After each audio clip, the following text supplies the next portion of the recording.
Okay, the line begins with kasha be'emes. The line before that is yesh shum tzimtzum.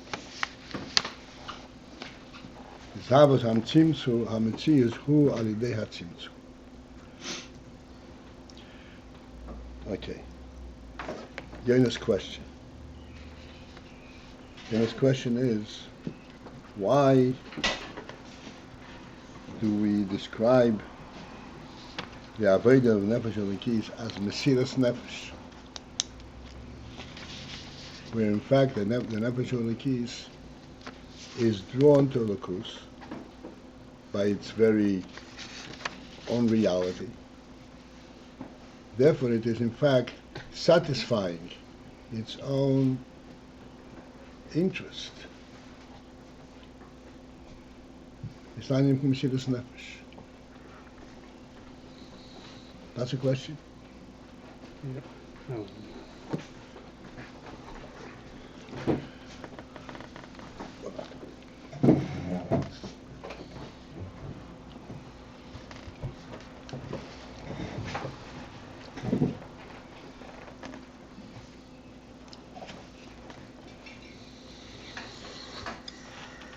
We have to try to focus into the subtleties of this principle.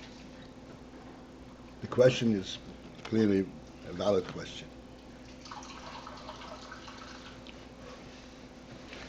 The real question is, from the Nefesh Elikis perspective, yes, it wants Elokus. Why does it want Elokus? Because Elokus wants it to want Elokus, or because it wants Elokus? It wants Elokus. Huh? Because it wants Elokus. That's not Avodas Hashem.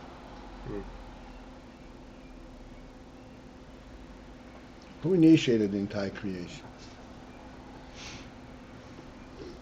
So then, once you create it, and you take over. Yes, it's a nice thing. I like it. Then you lose the whole thing.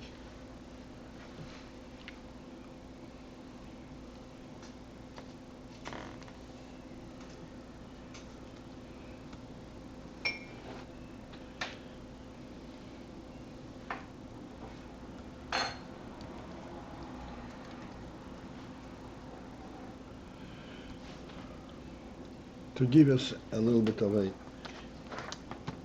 practical perspective.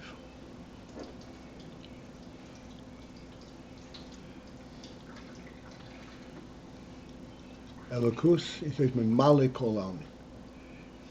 It provides and includes absolutely everything. The tzaddik and the Rosh.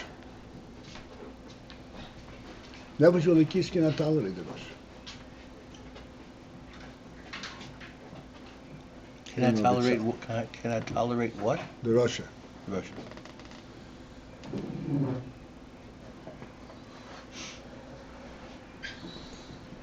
In order to relate to the entire creation and fulfill the purpose of the entire creation, it has to look at it from the Creator's perspective.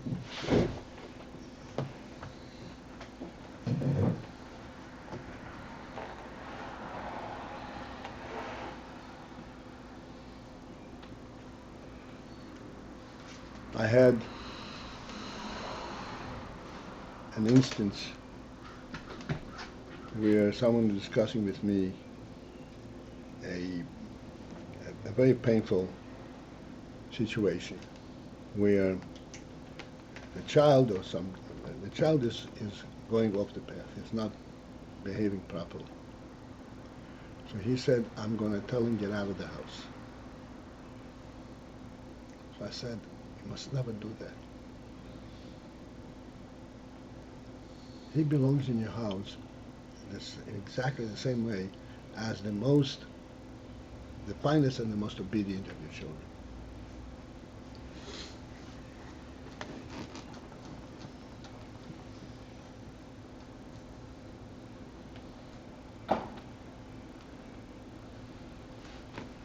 This is mesiras nefesh. He doesn't like it.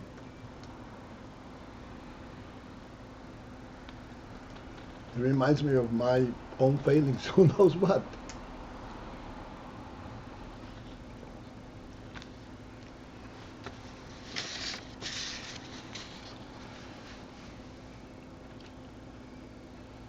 Okay, so the line begins with kasher be'emes, and this is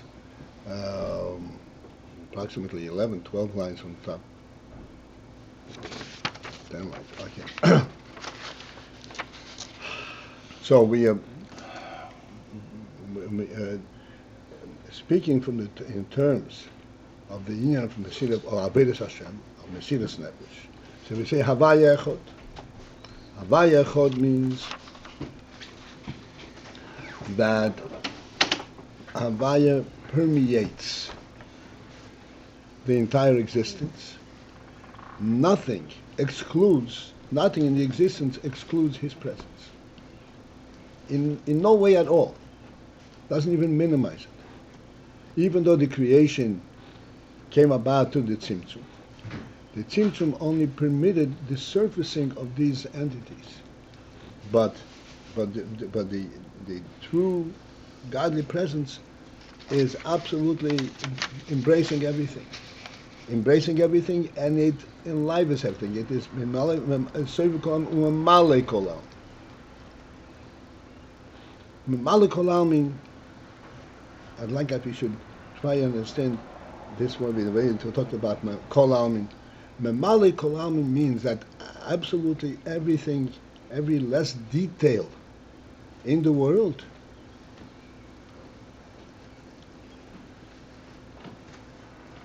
is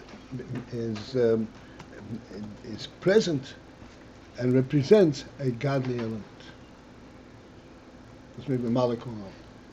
He gives it a presence. Like we said, one and one, from the worldly perspective, is not two. It's two ones. What makes it two? This is the godly presence there.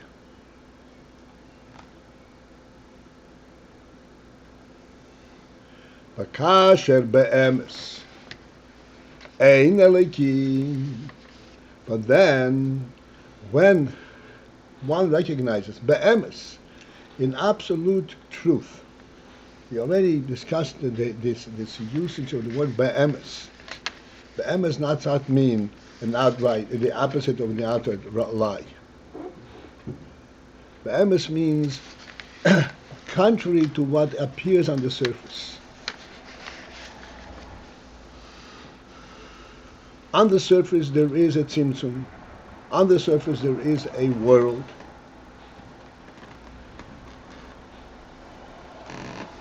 And as in this little illustration that we just now said, how do we get to recognize that there is such thing as one on one? It is one to ones. It's a worldly principle. That's how we come to even recognize that such thing exists. But be'emes ein elikim. Ein elikim means there is no tzimtzum. Elikim means the concealment of godliness. V'legabe atzmos ein soif, because from the perspective of atzmos ein soif, the etzem of ein soif,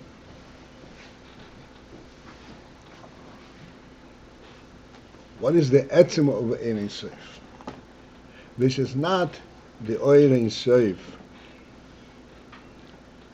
in its functional element, how it is manifest and recognized in the Metzius of the world.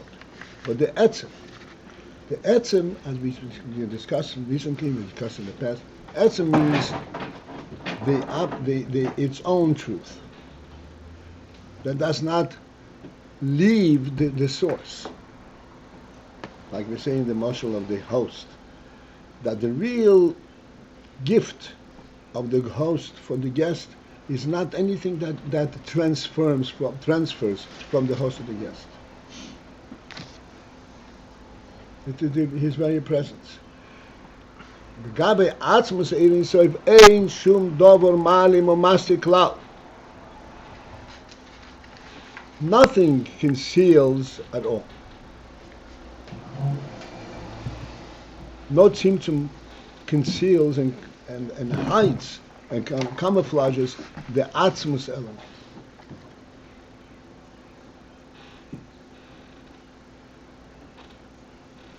Which means, as he says further, shebe'oir insoi, that in the oir insoi, meir begilui mamash, there the elokus is meir, begilui, in full glory and in full expression, mamush. Mamush means without any camouflage, without any change. Le'achar hatzimtzum, k'moi koidem hatzimtzum. After the tzimtzum, exactly as before the tzimtzum.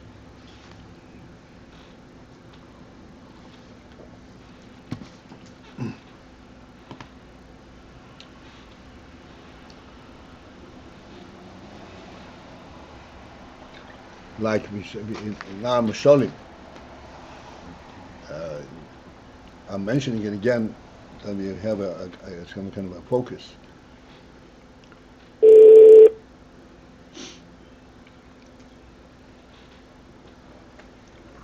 The clock on the wall, L'achar hatzimtzum, meaning from a worldly perspective. You need a clock in order to know the time. Where is there a passage of time? That's a worldly phenomenon. Because you function in the world, in the worldly phenomenon. Mitzad the nefesh ha'odam, there is no clock. There is no passage of time. Therefore, when you say that there is a clock of wall, it means that here is a presence, is a functional element of the human being on a worldly level, on a tzimtzum level, on time and space level. For him, time does pass, and he has certain duties and certain times.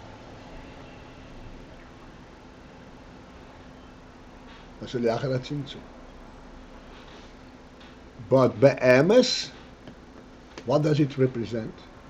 Why does the human being, so to speak, recognize the passage of time and make sure that everything happens in the exact right time and in the exact right way? Is it the time that demands it, or it is his truth that demands it?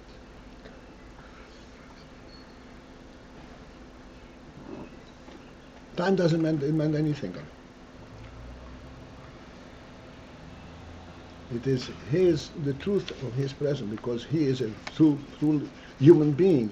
This is why he comes into the world and he works in the world in a full-hearted and in a wholesome manner. This is why he has got the cloud. Do you follow the analogy?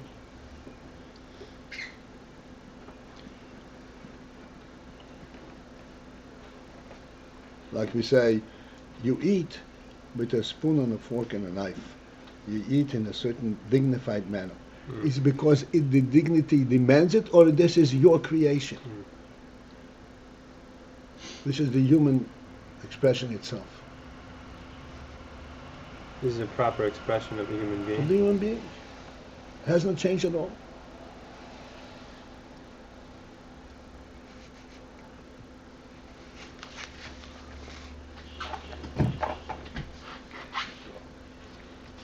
But kind of a very clearly, very limited motion, but it demonstrates a concept that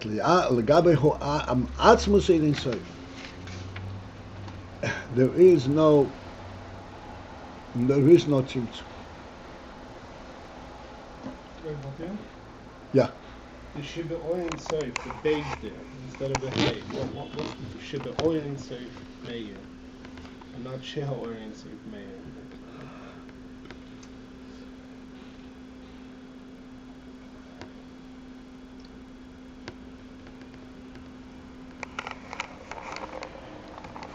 I was thinking that it seems that not clear, but the clarity of it is, you have to go back one line. Legabe atzmus seirei soif. ancient dover mali master.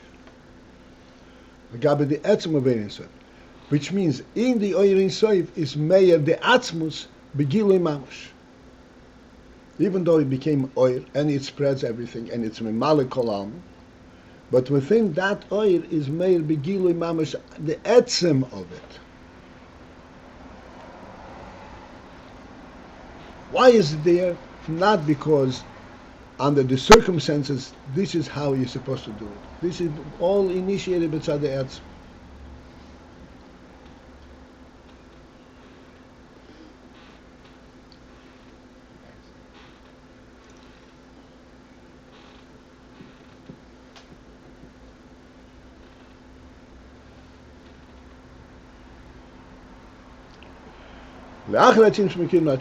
Memele, and therefore it follows that harei ha'oilomes betelim, the oilomes are botel. They do not constitute a presence, any presence. Even though there is a world, the Indian that there is a world and a perfect world and a great world, a multifaceted world, is all representative of the same thing. And they united betachlis in the fullest sense, exactly as they were, as it was before they were created.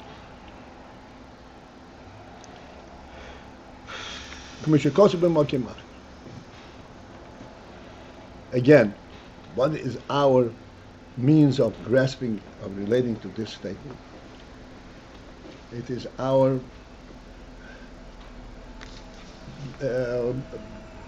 holy table.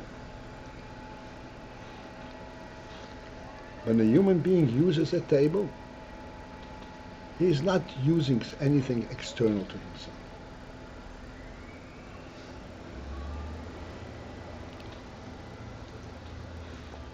He recognizes fully that this table represents the human spirit.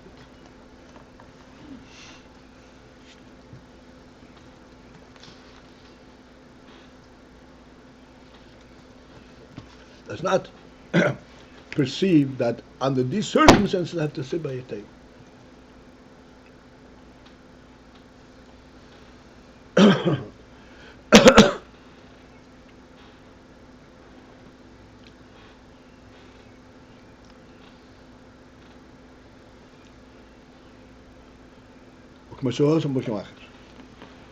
Validay his boinunus, and then as a result of this his boinunus, one reflects on this principle that in the entire development of the creation of the world, there is not a moment that is outside of Elokus, that is devoid of Elokus, or that has less Elokus than it had prior to being created.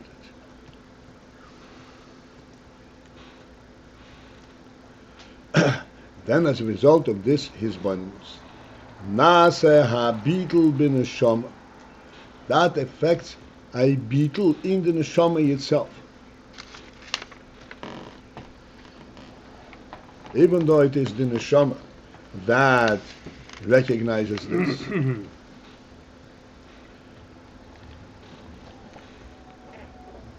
But this recognition brings about a beetle in the neshama, shenichleles b'yechuda yizborich, where the neshama is incorporated in yechuda yizborich, in the perfect unity of Elokus, godly unity.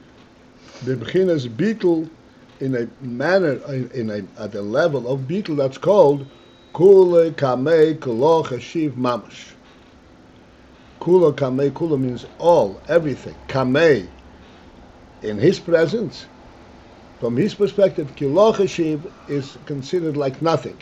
And that is not just a relative statement, but mamash literally has no significance whatsoever. And neshama is part of that. Neshamah is incorporates in the yichud, in the yichud halakhi.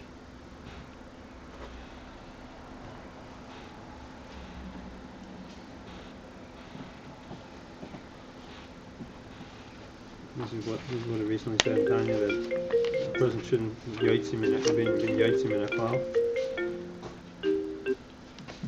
Right. Well, right. There he talks in terms of the Beinani, because he's not capable of reaching this madrega. But he should reflect, nevertheless, that that's the truth.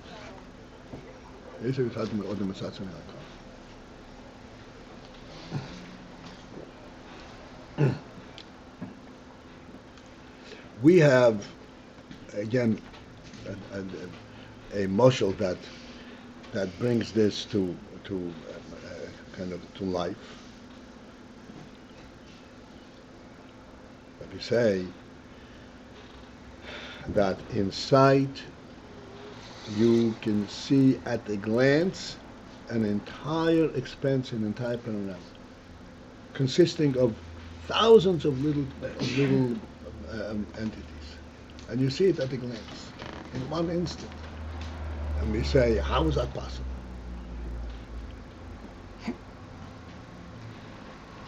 And we explain. It is not possible to have that experience by accumulating the knowledge of all of these thousand little pieces. But the fact is that the real experience of sight is that you go beyond the apparent. Sight brings you, sight is like chokhmah, is beetle.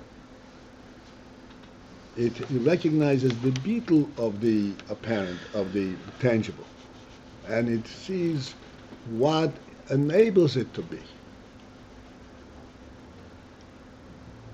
What is its underlying reality? Be'emes, what is it in truth?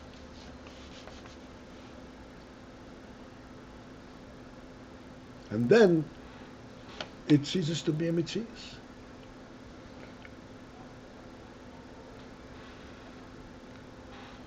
And from the perspective of this But truth, why do you need bittul for that? yeah, that's a beetle of chokhmah. We explained many times that the union of sight is like chokhmah. Sight you see not by actively seeing. It is not an experience. It is, you see because there is to see. You're shown. Inside the experience is, you see that which is being shown to you rather than that which you are discovering. Is this what's called bittul? To accept that which is being shown to you without engaging your own process of discovery and verification, yes, that's bittul.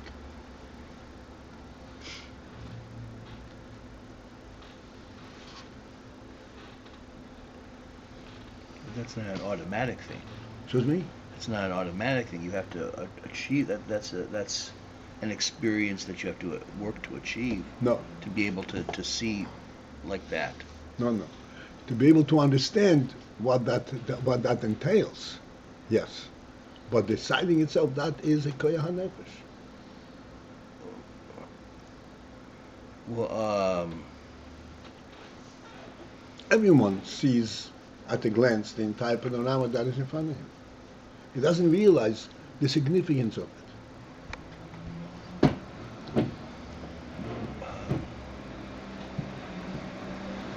Not everything registers. Things only register when you focus on them. No, registering is something else. That goes into the bina level. I'm talking the actual recognition, the actual experience of the panorama. It's there. It's real.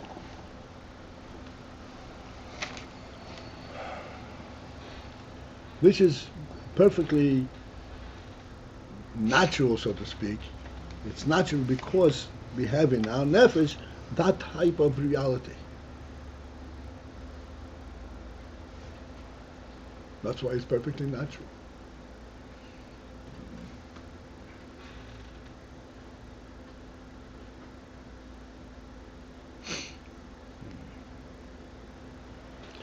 V'chein, similarly, gam bechinas hayeshus mizbatel b'mitzius legamri. Even the Yeshus aspect of the nefesh, the sense something exists, misbatel b'mitzius legamri, totally loses its presence. Like we said before, what is the avodah of nefesh olekis? The reason I'm here is not because I'm here, but because God wants me to be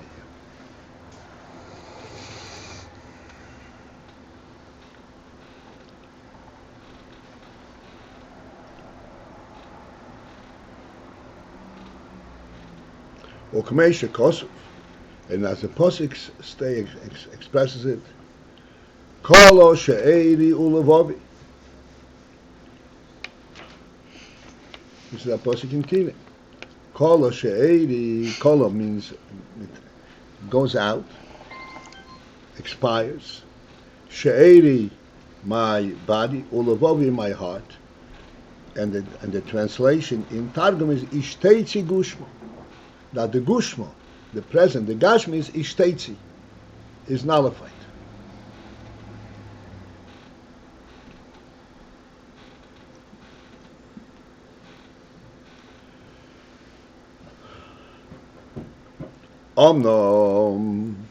However, although this is true, but however, this truth is true only Zeh Shayar B'Nefesh Ha'Lekish. This is Shayar, this is applicable only in the Nefesh Ha'Lekish. Shemei V'No Margish Inyan Havaya Echad,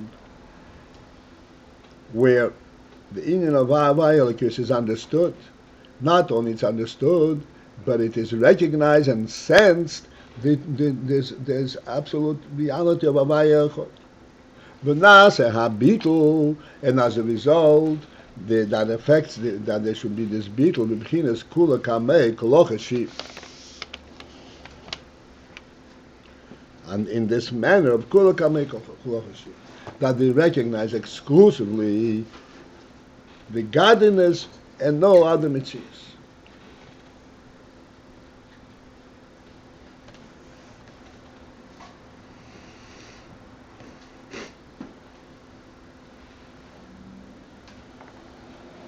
So one may ask, what do you say in nefesh? Let me say from one more line. Ubederach klal, in general, hu bin shomesh hagvayos. That is true in the supreme neshamas. She'enam nitfosim begeshem. The neshamas that are not grasped by the geshem, by the tangible.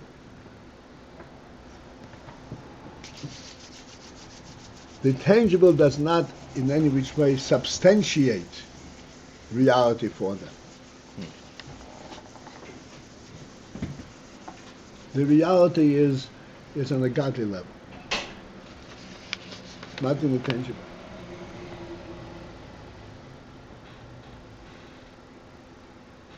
Ubehizbonus va'aveda hanal, and in this type of hisbonus and this type of aveda,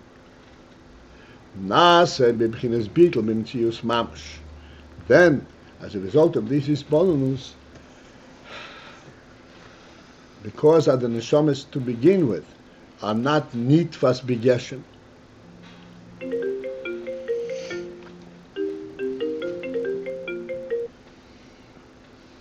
are not nitfas begeshem, are not grasped in geshem.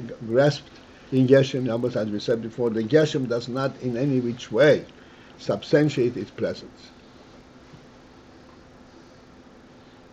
Therefore, when he goes through into this his bonus, his avodah, Nasir b'chinas bittul mitzias mamash, then it becomes, in a true sense of bittul mamash, the shteitzia gushma, that its presence, its own tangibility, so to speak, its own presence is shteitzia, is lost, driven out, doesn't exist.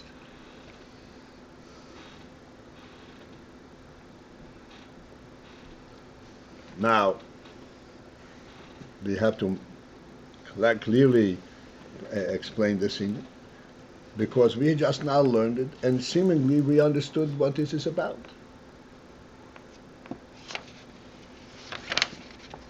So the Indian that we understood it is about, we understood how it is possible, but not the reality itself. Like the Alter Rebbe explains in Tanya, that the Beinoni during davening is really empowered at tzaddik. He has really a yin from Ahava Iyar. His whole mitzvah is permeated with godliness. Also, he's there. After davening, instantaneously, he is back to where he started.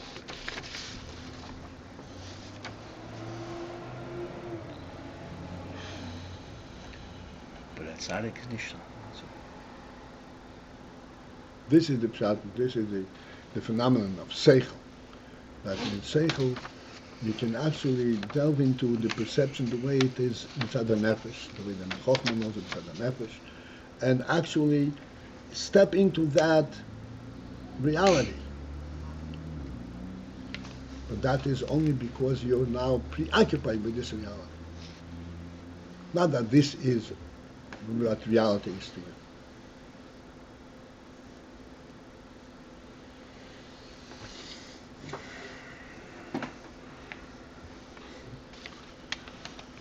To bring this reality to you, that requires a complete turnaround of all the which was like take a garment and turn it inside out.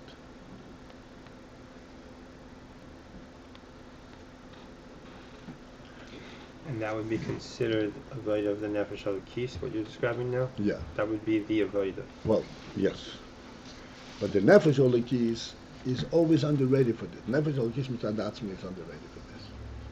Because, as you said, by neshamah hagvoyos, they have to begin with, they don't relate to Gashmi in the real sense. Edom nitfosim b'Gashmis.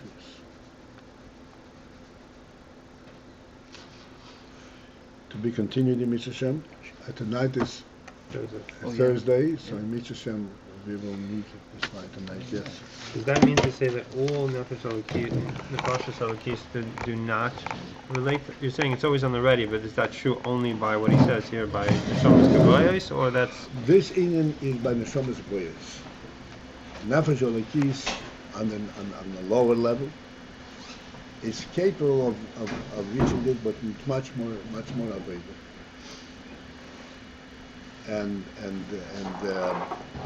there, and even though Nefesh has to be, so to speak, on guard, he shouldn't lose it. Because he is Nitras B'Gashi. There is a challenge from the Gashmis. Even for the nefesh halakis. Even for the Nefesh halakis. That's what we'll need to try to get into again tonight. Okay, have a great day. Good Chodesh. Thank you, Paltiel. Have a great Chodesh.